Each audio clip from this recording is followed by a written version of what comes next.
Political analyst and Washington Post columnist Josh Rogin. Josh, appreciate you getting up bright and early for us.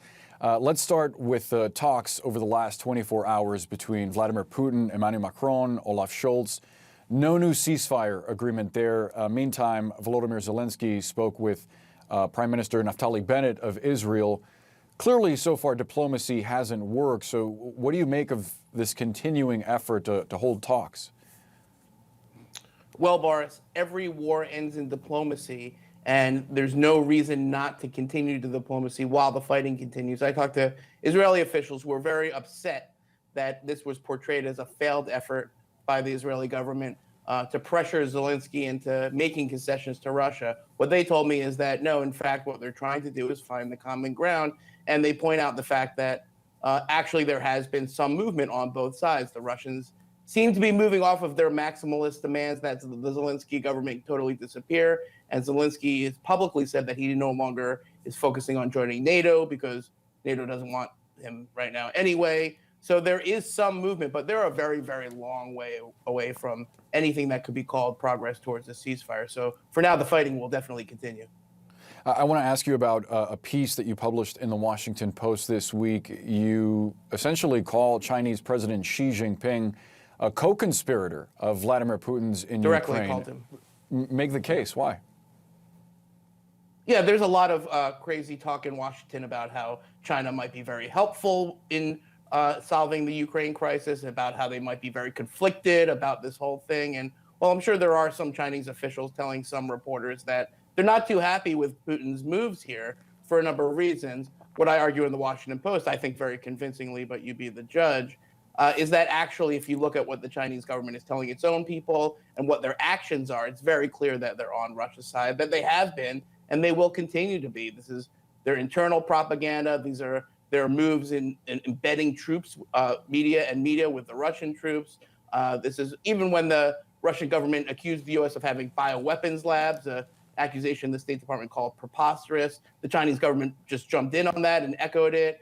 So it's pretty clear that Xi Jinping has cast his lot with his good friend Putin. They met at the Olympics. They signed a 5,000-word statement of never-ending and enduring friendship.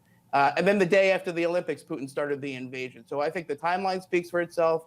I think the West just has to realize that these dictators are going to stick together because that's what dictators do. And these crazy notions about, flipping China against Putin are just fantasies that the Chinese government fuels in order to deceive us, not to inform us.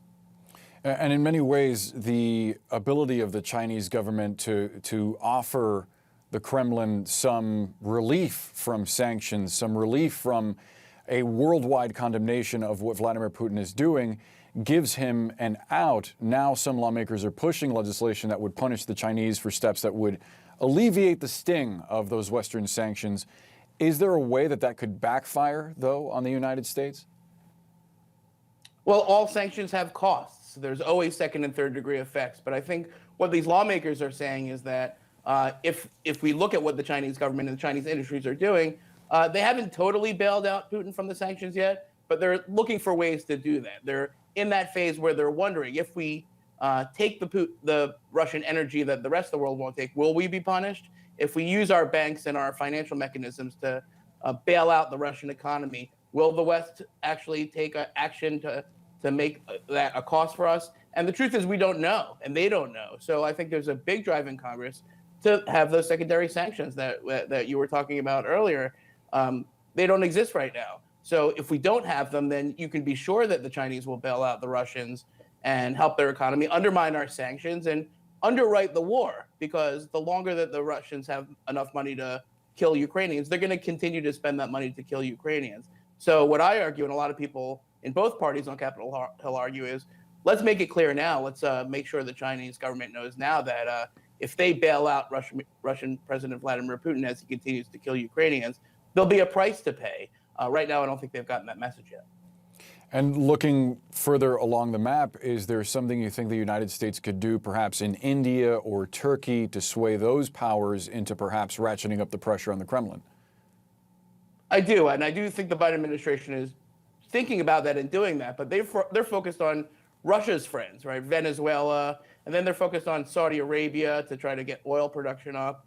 I'm not saying that doesn't make some sense, but what I'm saying is that why not focus on our allies first? Turkey is a NATO ally.